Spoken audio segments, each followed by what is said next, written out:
Welcome back to our weekly Dutch League highlights. And next up we have Rode JC against Heracles. And Rode JC.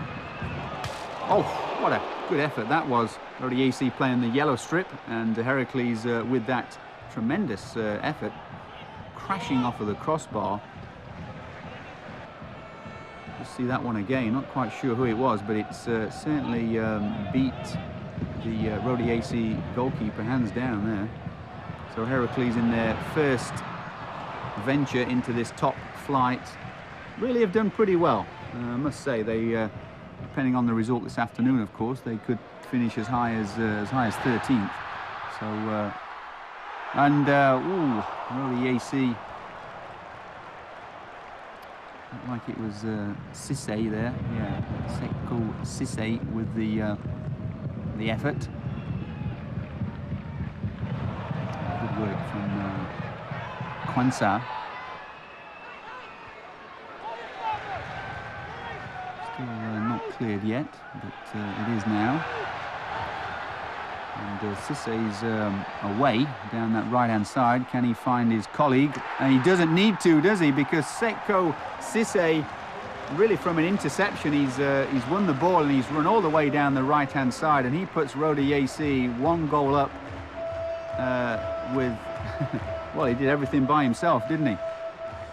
He had a player inside but didn't need him, and a great finish from the edge of the box.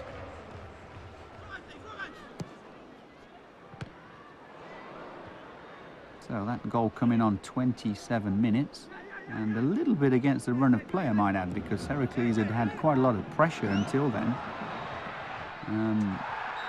Well, there's cause for a penalty there, and the referee has given it.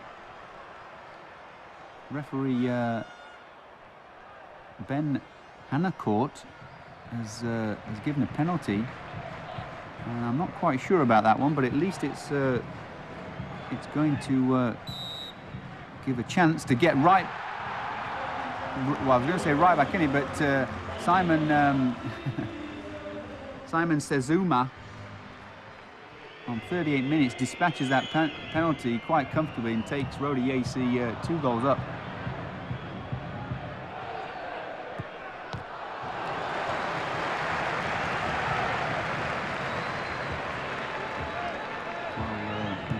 Still plugging away, Heracles, getting no joy at the moment. Oh, good effort as well. Very, very good effort. And it looks like the Japanese substitute, Sota Harayama, with the effort, he came on just at half-time there.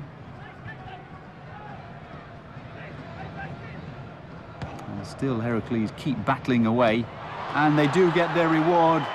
It's they've still got time, and it's Stefan Tanjay on 76 minutes.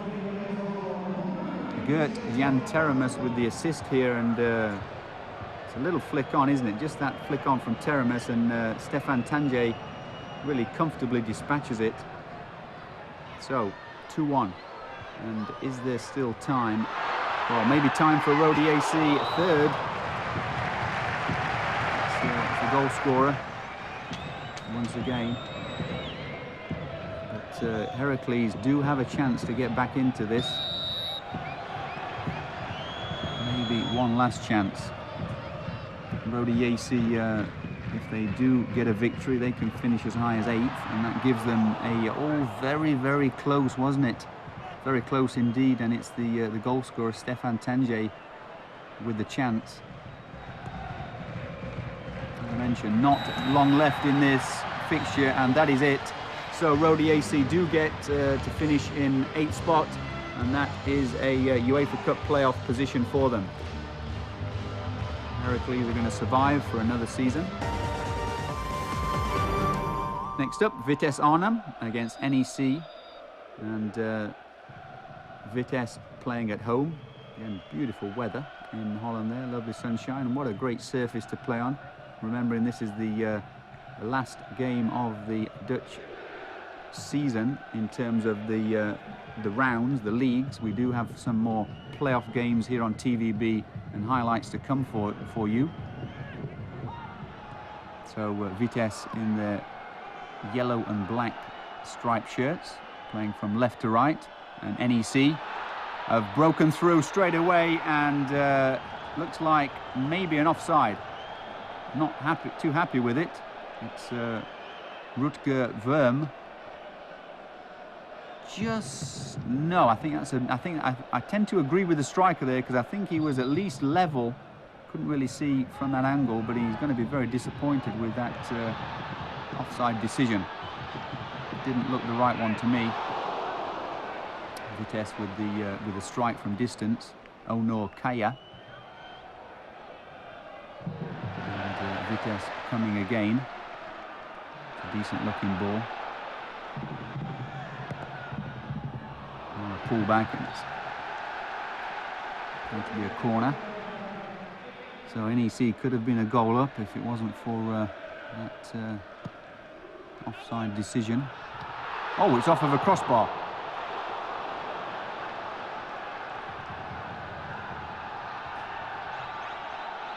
Good header, wasn't it? And well, the goalkeeper never moved, to be honest. Gabor Barbas in the NEC goal just didn't have any chance with that. So NEC come again, and well, there's calls for a penalty, and this time the referee does award one. So Rennie Temmink, the referee here, awards a penalty to the away side, NEC.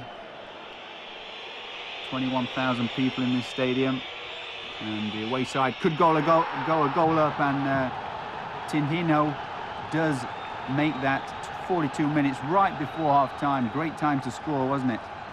And dispatches it. He had to be very good, because Harold Wappener in the Vitesse Arnhem goal really got right down to his left-hand side, so a good penalty. Moving into the second half now. And it's still NEC.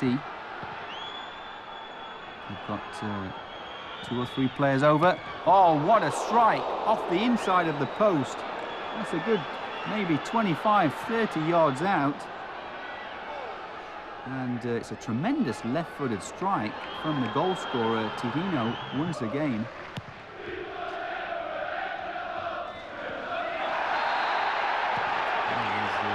There's a handball there against NEC, and NEC defender, Peter Viskerhoff, the captain. Oof, just needed a connection, didn't it, on that one, and Vitesse would have been right back in it.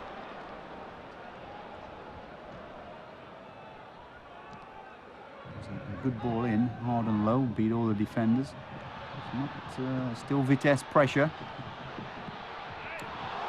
And they need to get something back onto this. They can potentially win or get a UEFA Cup playoff spot if they get any kind of result, and they do. That's Van der Schaaf, Remco van der Schaaf, right at the end. Ruud Nol with the assist, and he's fairly bandaged up, that young man there, but Remco van der Schaaf on, I can tell you, 89 minutes, right at the end, and that's a very, very brave header.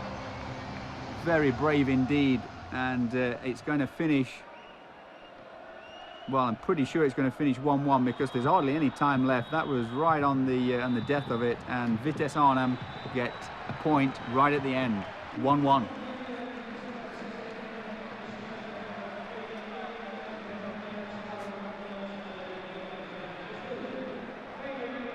Very happy with that, the Vitesse players. So our last game this afternoon is Den Haag against Sparta Rotterdam. Den Haag, the home side, and looks like they're just well, you've got to be a little careful, because they're right down there in the relegation playoff zone. Currently in 15th spot, and Rotterdam are 1 position above them in 14th. So both of them look pretty safe, irrespective of the result, really. It's based on NEC's loss, and Willem II are right down there. Look like they're in the. It's going to be NEC against Willem II in the relegation playoff. So these two teams pretty safe, but they've not had the best of seasons. And Den Haag, you can say it's a little bit to be expected, but the Sparta Rotterdam team is well, very disappointing to say the least. People were expecting a lot more from the big Rotterdam club. A little unlucky there, decent effort. It just hasn't gone for them at all, but they are a big club, as I mentioned, and I think there's probably going to be some fairly big changes in the summer at Rotterdam. So, Den Haag on the ball now. It's deflected. Plenty of Sparta Rotterdam defenders around, but they're just trying to work it, and they do work a little angle. Well, went for the little back heel, and didn't quite come off. It was Jonas Kolka with the move through. Here's Akachuri with the ball in.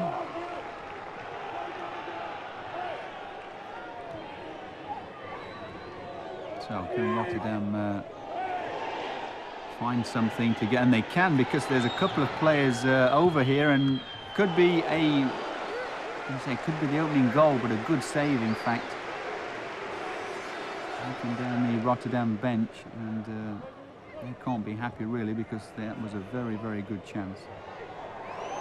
That's better, and another chance they have. Oh, and it's just crept in. I was going to say a very harmless effort, in fact, but it's Ricky van der Burg. It seemed like a back pass to me, but it's trickled into the corner on Jason Orst with the little assist and play through. But Ricky van der Burg coolly slots it right in the corner. Look, both of them really did it all themselves, didn't they? The goalkeeper somewhat unsighted. So Rotterdam at least going a goal up, and you know, possibly against a run of play, because Den Haag have had a lot of ball, particularly in that first half. Rotterdam coming out the stronger in the second, and Jason Orst once again does all the work down the left-hand side, literally just a few minutes later, and this time it's Avan Krakov with the comfortable finish on 66 minutes, but really it has to be said, all the work was done by Jason Orst down that left-hand side. Look at this. No wonder they're cleaning his boots in the celebration, because great piece of skill. He skipped by the defender there. It was Alberto, the defender, who, you know, to be honest, would have had to have brought him down if he'd have had the challenge. And here he is again. What a tremendous performance from Jason Orst, even though he hasn't got on the goal scorers chart, but I can tell you he's made both of these goals this afternoon. There he is.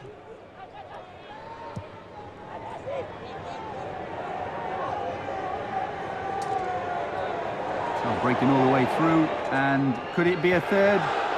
Wow. They've tried to walk that one in a little bit, Sparta Rotterdam. A little smile, and there's looks like the substitute, Burazadan. He's going to run out for a throw. Sorry, I beg your pardon, run out for a goal kick. And it's the Den Haag coach, Frans Atteler, not really looking too happy with proceedings. And that is how it's going to finish. Sparta Rotterdam 2, Den Haag 0. And Sparta Rotterdam just making sure of their top flight status for next year, as well as Den Haag actually. Both of these teams will see them next year. And there's confirmation of the champions, PSV Eindhoven, 84 points, a whole 10 points ahead of second place AZ Alkmaar. What a great season they've had. And Ajax finishing fourth, so they will get that bite at a Champions League spot. Moving right down to the second half of the table, NEC 47 points, and as I mentioned at the bottom, RBC Roosendaal will be relegated. position 16th and 17th. NEC and Willem II will go into a relegation playoff. And just confirmation once again of the top scorer, the young fellow there, Klaus-Jan Huntelaar, 33 goals. What an excellent season he's had for both Heerenveen and Ajax. Shota Avaladze finishing joint second with the Feyenoord striker, Dirk Kuyt. So, last week's question, what was the final score for the match Ajax against AZ? And the answer was 1-0. So, Mark Kai-Yin gets $1,700 worth of household appliances. Congratulations to him. And our question for this week is who scores the last goal, or who scored the last goal, sorry, for PSV against NAC Breda? And answers on a postcard to box number 70100, Kowloon Central Post Office, and please mark Dutch Soccer League. Of course, please mark on the correct answer on the back of the postcard, and you've got a chance of winning $1,700 worth of household appliances. Okay, it's all from me this week. We're going to finish up with this tremendous strike from Captain Marvel once again, Philip Cocu, and for the champion, thanks very much. Goodbye.